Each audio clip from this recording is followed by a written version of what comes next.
Hi, this is Frank J. Avella with Awards Daily, and I'm here with James Norton. James, the performance is extraordinary. It's just so wonderfully nuanced. Thank you. That's very kind of you to say. Thank you. Appreciate it. Uh, the obvious question, tell me about what drew you to this project, how it came to you. It came to me, a script sent to me by my agent, which I read and I loved, and it made me cry, which is obviously a great start. You start with the writing and the character, and this was such a powerful read. And then I went, I watched Uberto's work, A Still Life, first of all, and other bits and pieces of his producing, and thought Still Life particularly was so on point with the tone that I had imagined when reading it. So I knew that he was going to be a great director and a great sort of pair of hands for this. And then we met at the BFI, had a long, long coffee. Both got very excited. Both realized that we were onto the same. We had the same ambition for the movie, and I kind of signed up there and then. And then it was about finding the Daniel, the Michael, and we in whom we found in Daniel, which is an open Facebook invitation out to lots of non-actors, and lots of applications later we found this remarkable little boy, and that was sort of the kind of completing of the jigsaw. And we were then preparing for a very tough shoot, lots of cutting, cobbling together scenes, and very limited amount of time we had filming, and it was the complete opposite. It was a remarkable experience. Daniel was just a joy to work with, and something very instinctive happened, and yeah, it was really a very, very special experience. One of the most special I've ever had in a film set. Um, can you speak a little bit about creating that? There was such a powerful father-son emotional bond there between the two of you. Did you have a rehearsal process? We did, which was kind of farcical because he didn't really know he'd never been to theatre, he'd never been to a film set. He didn't really understand what it is to be an actor, like the concept of leaving one's own headspace and body and moving it. I mean, of course, kids imagine all the time, and they kind of go off on these kind of wonderful fairy tales in their own play space. But to do it in a kind of controlled environment with lots of grown-ups around, with this big camera in his face, I mean, he didn't know what was going on. So rehearsals were fun and ludicrous, but the most important part of the whole experience in terms of preparation for me was going to his house in Belfast. He lives in a place called Ballymena, which is a little bit north of the city, and basically just spending time with him, building a relationship, a proper affection, a trust, so that when he came to work, he saw me in the kind of melee of the film crew, and he went, "That's my friend." I want to go and have fun with him. So I went, and it was a really bizarre preparation process. I basically spent hours in his bedroom, in his garden, playing football, playing with his spaceship toy, and building a rapport and a connection, and we really did genuinely get on. In as much as a 35-year-old and a 4-year-old can, we really built a friendship, a proper friendship. We're still in touch. He's taken some time off acting to concentrate on his karate and his football now, which I thought was very sweet. 6-year-old taking some time out from acting. Yeah, but he's a really sweet kid, and I think when we were whittling it down, there's 400 applicants to him. There was something in the room when we did the chemistry read, which was just he was so present, and he didn't get phased by the noise and the mess of a film crew, and the kind of all the distractions. We would be in the scene, which we would expect Bert and I were expecting that he was going to have to kind of cut it all up, but he would be looking at me, and I think he genuinely engaged with the subject matter. We would be talking about a beetle, and where's that beetle gone after it dies, and what happens to the body. And I had this little boy looking at me, processing these questions and these ideas in real time. And it was remarkable. I just had to watch him, be open to him. And he was the best possible scene partner I could ever hope for, because it was raw, authentic, a process and emotion going on in front of me, and I just had to react to it. And honestly, often my reactions were so real that Alberto, who wanted a very quiet film, Ozu, and his references were really delicate, gentle. He was always like, bring the volume down to 2. I don't want 10, I want 2.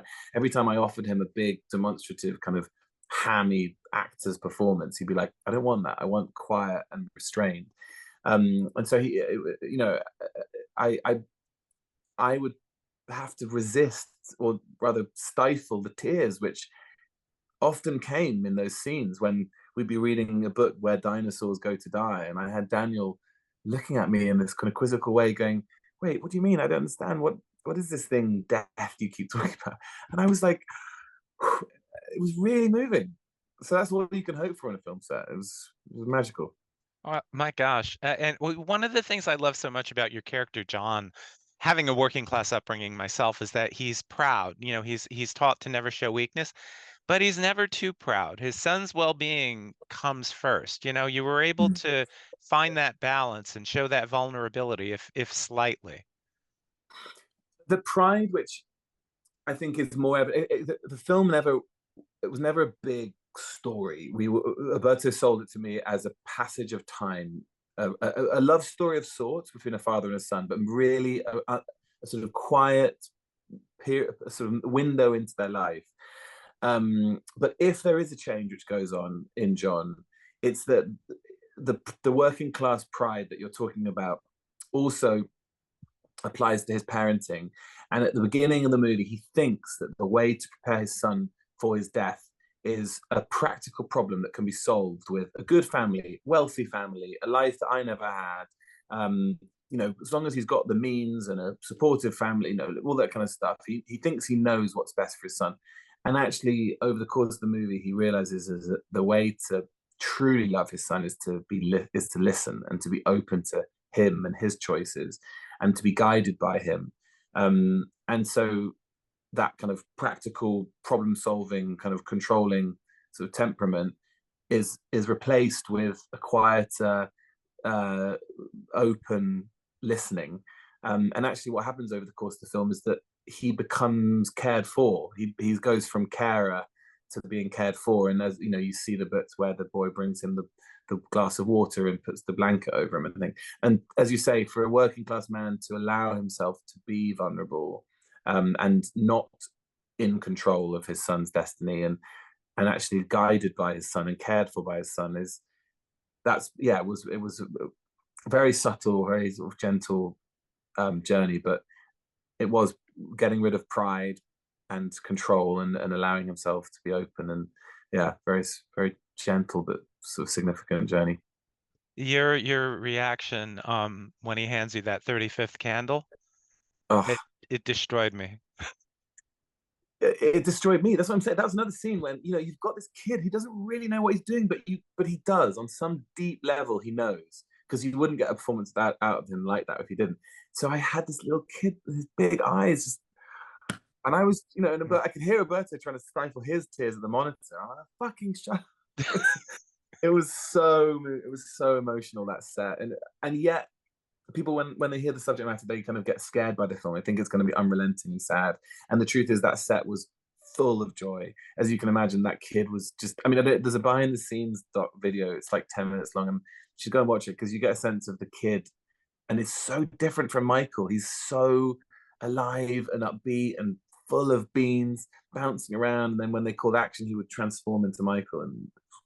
But that set, because of Daniel and his energy, was full of fun and joy. And so yeah, and the film isn't unrelentingly sad. It's about love, Mm-mm. it's about hope, it's about, you know, wanting the best for your kid. And so yeah, I keep trying to implore people to come and see it, because people get scared that it's going to be really brutal, and it's, as you know, it's not at all. It's moving, but it's not brutal.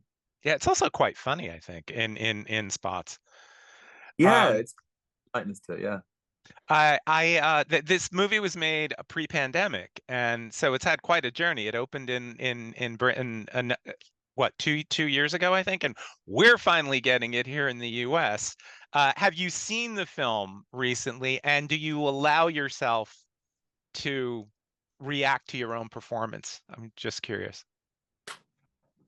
So it was, we presented it in Venice, in the only festival which was allowed, in person festival in the middle of the pandemic, and it had a really great response in Venice and in the UK.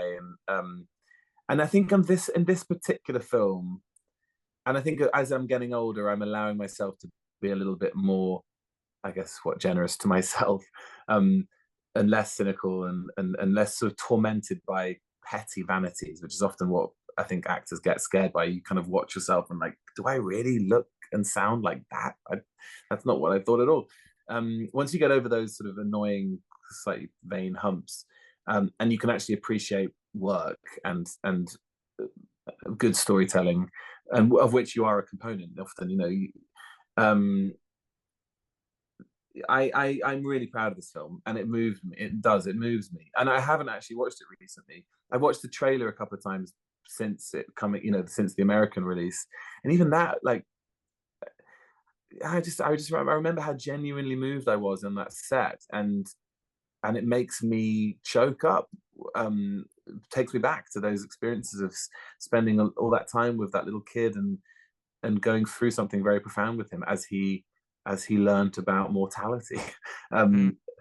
um, and yeah, so yes, and this film, generally, I'm getting better at being able to appreciate a piece of work which I'm in, and it not being hampered by my own sort of vanity. And actually, I think as an actor, you take value, and you can get better by watching yourself and identifying ticks that you're relying on, and maybe using them when they're appropriate, but then also not when you want to try and find something else to transform into.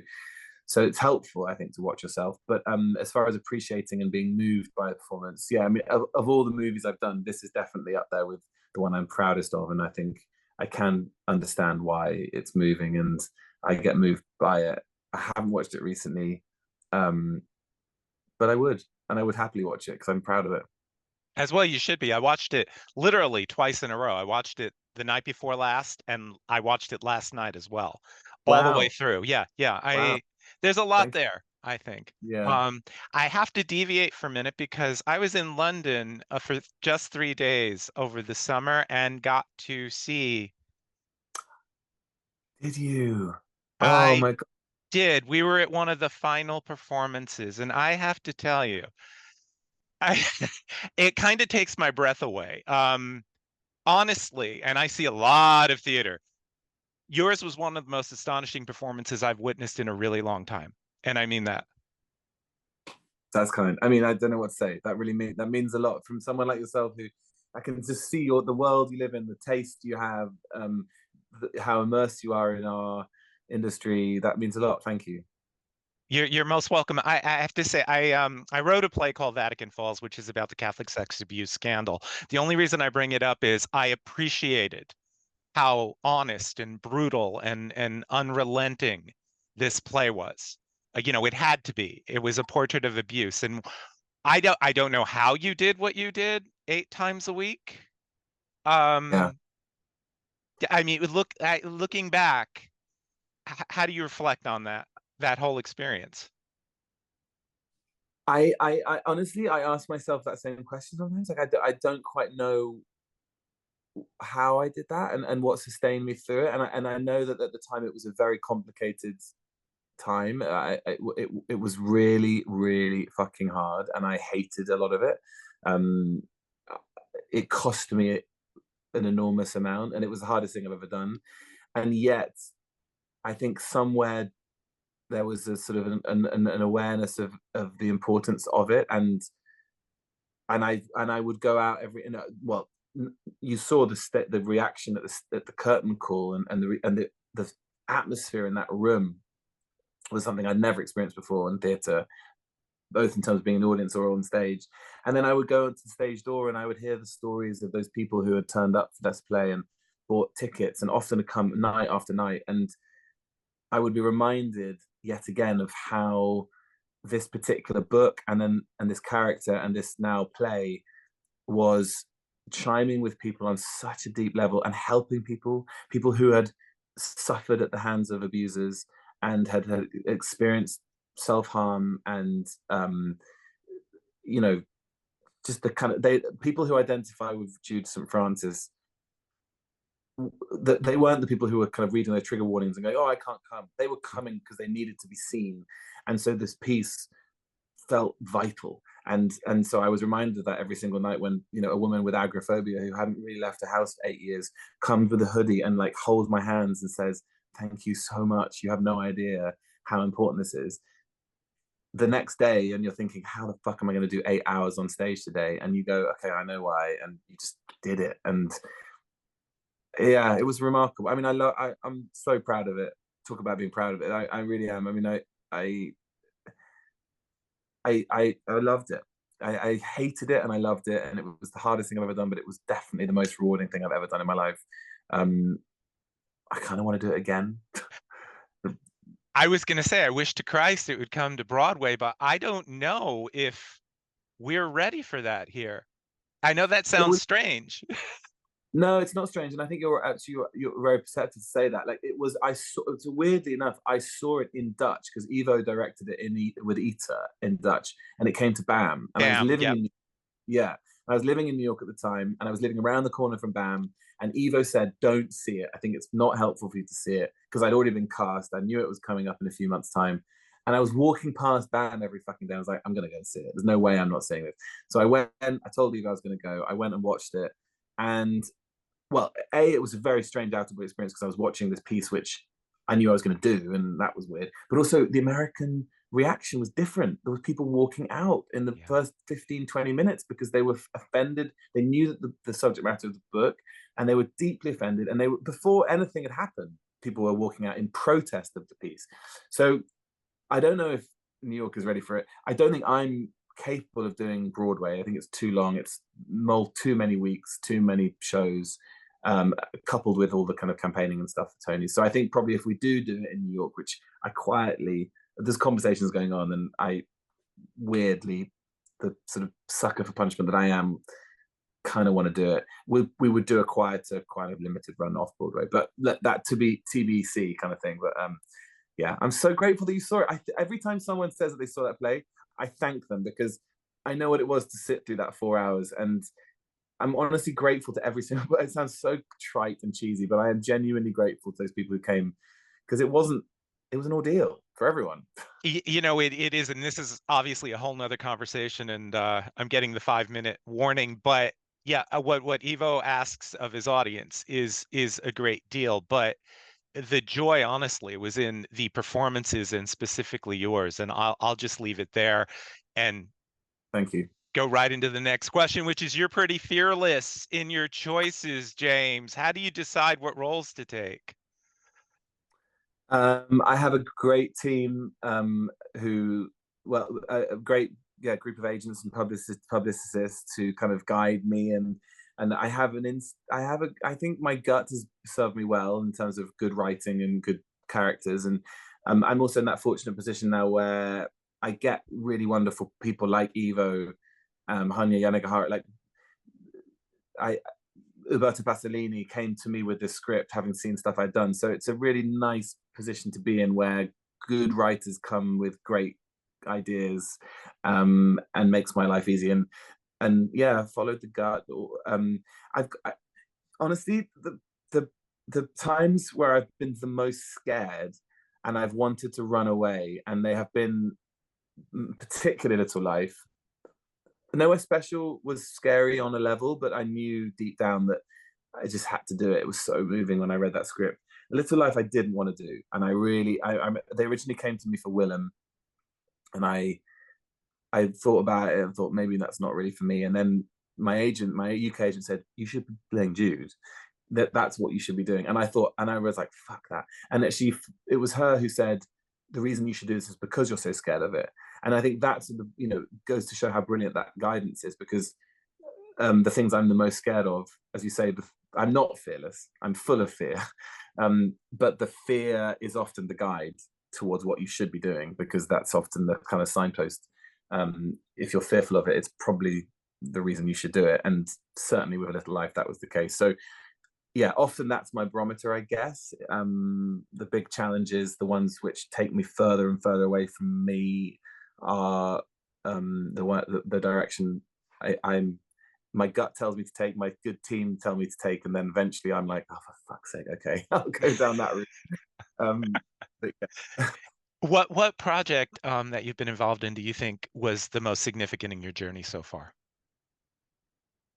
In terms of the one which sort of moved me and my career forward the most at the most important time was probably Happy Valley, because back in those days, I was sort of gaining the trust of producers and directors, and in England, people are obsessed with how you sound and the way you look. And I was sort of, I want to go on the transformative journey. Please trust me. And I did Happy Valley, and I think I earned the trust of a lot of people doing that job. So that was and it also was over 10 years. But the first two series were very, very important in terms of just proving that I was up for the journey, up for the challenge, and hopefully capable. For me, the most significant, well, I mean, honestly, the ones we're talking about, Nowhere Special, it's one of the most, I'm the most proud as far as the small, quiet gems of my career. And I'm so happy that it's getting a North American release, because it was a tiny movie, and I just want it to be seen, because I know that the people I love in my life watch that film, and people I don't know at all, but the reaction is always the same. It's like, I just want to go and hug someone I love. And I'm like, that's a fucking great thing to take from a movie. So the more people that can see this film, the better. I'm so happy that it's getting the release. And A Little Life. A Little Life will always be somewhere on my gravestone, I think. I mean, it would change me. And yeah, I don't know. I can't really put it into words what that experience was like. But yeah, Happy Valley, Nowhere Special, Little Life. But they've all of them have had challenges along the way in their own respective ways. But certainly that last year was pretty epic. It was pretty big for me. Yeah, I mean, just thinking about it, it's something me and my husband have talked about over and over again after seeing A Little Life. I can't believe you didn't win the Olivier. I just need to throw that out. I know awards are awards and whatever, but Thank you. that was what it was. Yeah. So you work in all three mediums, and you're one of the few actors who seem to do it really well. I'm curious about process. Is there a similar process in your approach, like your immersion, if you will, or maybe you don't immerse anymore? No, I definitely do. I mean, I definitely had to on Little Life. I had to give it everything, and it's weird, Often I realize that often the shows or the projects which are going to be seen by the kind of least number of eyeballs are the ones you give the most to. It's weird. Theatre requires so much of you, and you have to be so present. You have to enter into that flow state, and something like Little Life took 4 hours. There was no escape. There was nowhere. I guess I think it's obvious, isn't it? The less toys and spectacles and stunts and things which you can hide in and hide behind, means that the less there are of that, the more immersion required, and the more you are relied on to bring that journey, that audience with you. And so theatre is the most exposing. Independent film is then the next medium which requires the most amount of immersion and cost on you, because there isn't the big stuff, the special effects which you can hide behind. And then of course the big studio movies ironically get seen by everyone.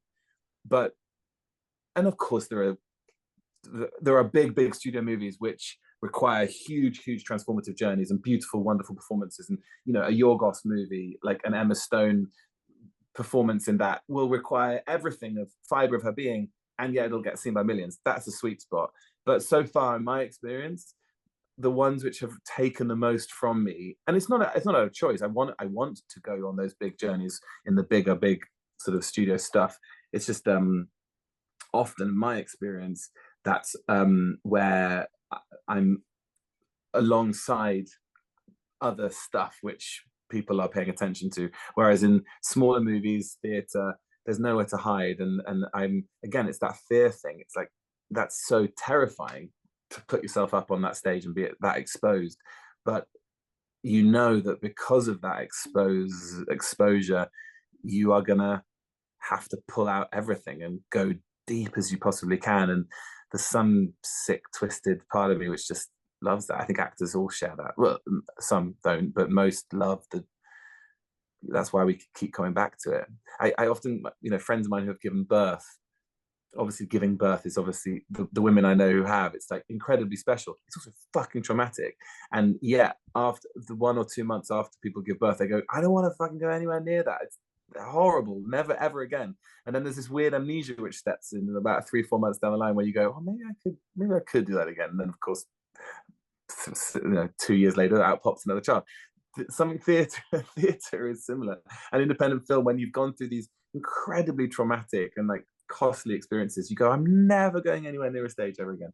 And then there's this weird amnesia which fits in. You go, oh, I can't wait. I want to do it all over again. So, yeah. Sorry. In terms of the mediums, I love it. I love that feeling of being that exposed and that vulnerable, even though I'm terrified of it. Um, and I think it is possible when you get to that big stage.